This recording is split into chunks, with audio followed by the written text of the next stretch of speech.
اعوذ باللہ من الشیطان الرجیم بسم اللہ الرحمن الرحیم۔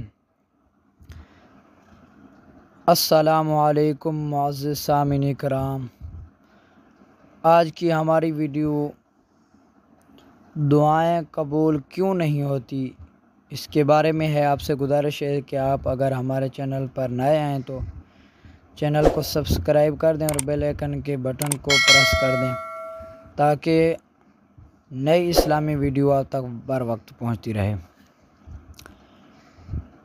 ایک دفعہ لوگوں نے حضرت ابراہیم بلخی رحمۃ اللہ علیہ سے سوال کیا، کیا وجہ ہے کہ اللہ تعالی ہماری دعائیں قبول کیوں نہیں فرماتا؟ آپ نے 10 باتیں ارشاد فرمائی۔ نمبر 1، تم خدا کو جانتے ہو مگر اس کی اطاعت نہیں کرتے۔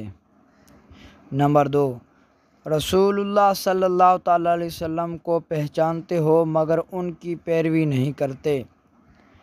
نمبر 3، قرآن کریم پڑھتے ہو مگر اس پر عمل نہیں کرتے۔ نمبر 4، اللہ تعالیٰ کی نعمت کھاتے ہو مگر شکر ادا نہیں کرتے۔ نمبر 5، جانتے ہو کہ جنت اطاعت کرنے والوں کے لیے ہے مگر اس کی طلب نہیں کرتے۔ نمبر 6، جانتے ہو کہ دوزخ گناہ گاروں کے لیے ہے مگر اس سے نہیں ڈرتے۔ نمبر 7، شیطان کو دشمن جانتے ہو مگر اس سے دوستی کرتے ہو، دور نہیں بھاگتے۔ نمبر 8، خیش اقارب کو اپنے ہاتھوں سے دفن کرتے ہو مگر عبرت نہیں پکڑتے۔ نمبر 9، موت کو برحق جانتے ہو مگر عاقبت کا کوئی سامان نہیں کرتے ہو۔ نمبر 10، دوسروں کے عیب جوئی کرتے ہو مگر اپنی برائیوں کو تر نہیں کرتے۔ بھلا ایسے شخص کی دعائیں کیسے قبول ہوں؟